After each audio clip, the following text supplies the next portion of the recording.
There's just coming out. Lovely. Got her going. The sun got dark, and then it came back. The sun got dark. The sun got dark, and then it came back again. Hey, what you know?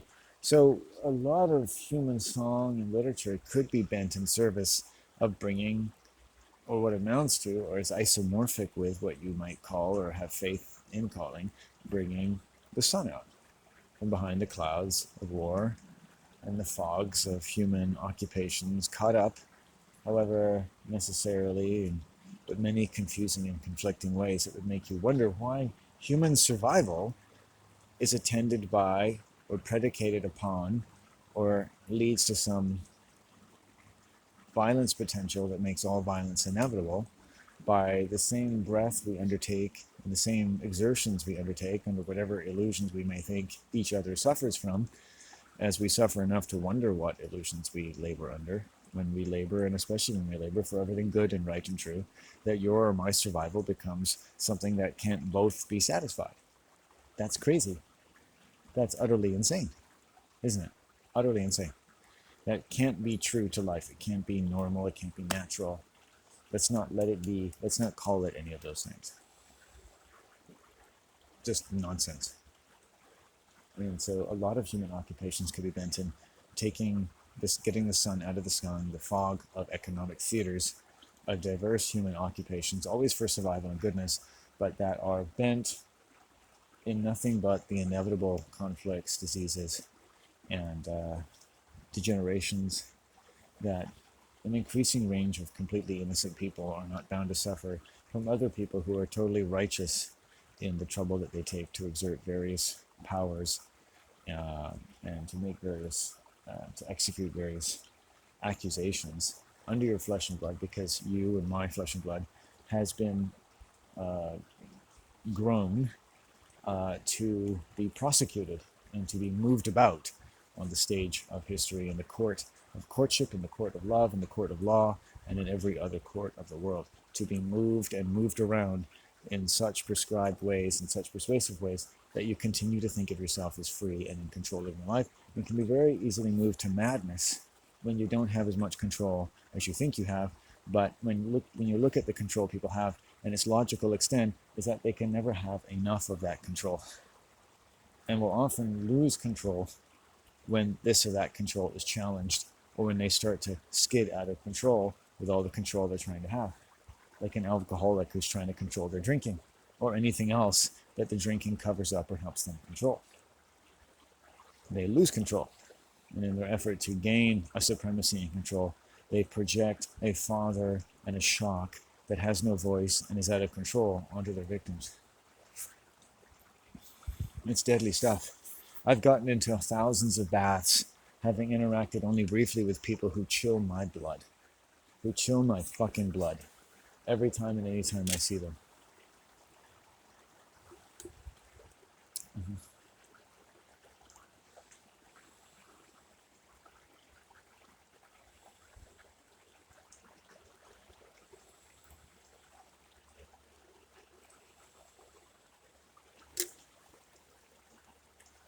Mm-hmm. I see. Mm-hmm.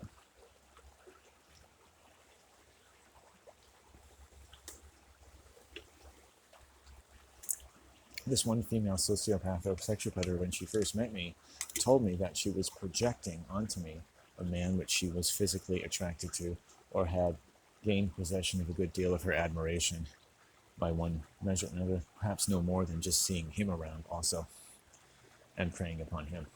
You remind me of someone else I used to prey upon, basically.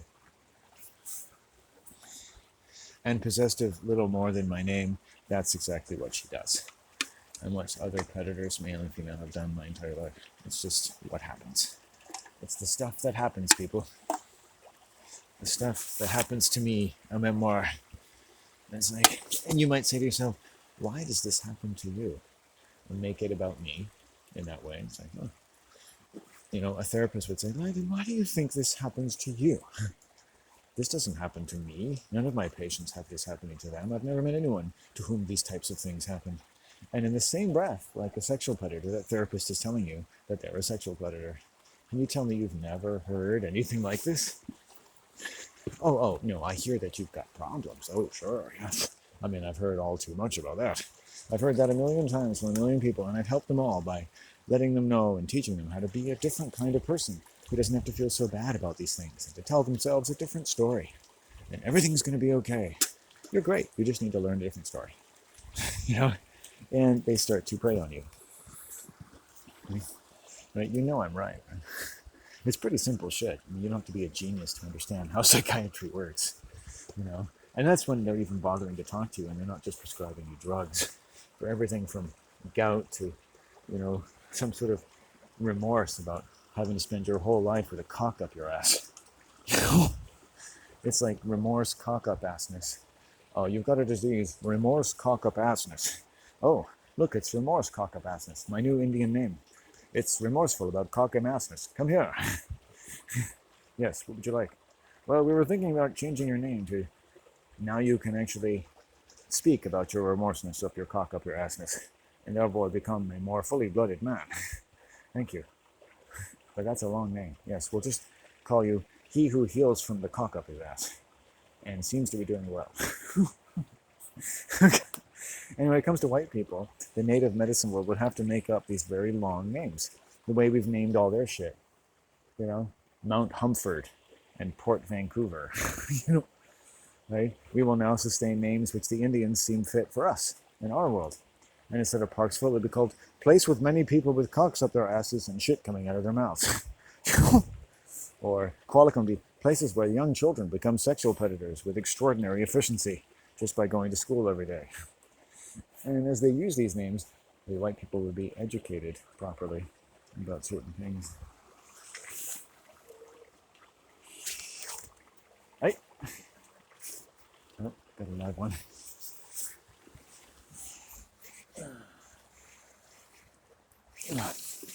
Whoop.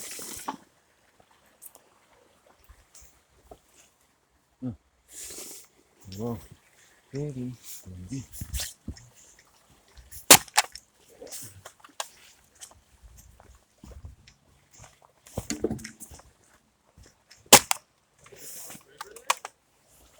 I did. Yeah, it's not bad. You can cross it. Yeah. Yeah, it's I find it's the best way to go. I'm sure getting athletic it wouldn't be a problem.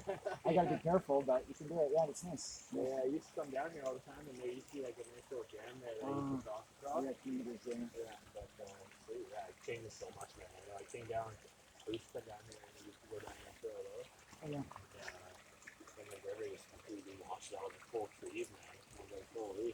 Yeah, I've seen the rest of it. It's amazing. I hope this one stays. It's pretty good, right? I think we met before, by the way. I think we've had some confrontation before, but I hold no judgment.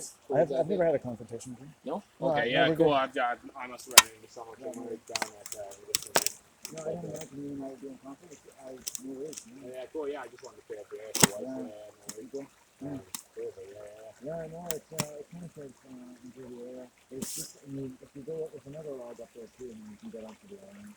Okay, cool. Yeah, I know. There's a big, man, it's a big area. I could go down the river and everything. You can go forever. Yeah, I've gone up and down there. It's really exploring. So, no, cool. Are you like music and time, obviously? Yeah, I'm just, before work here, and find a little place, play some tunes. Good luck. Yeah, cool. Well, I'll see you around, eh? Yeah, you go.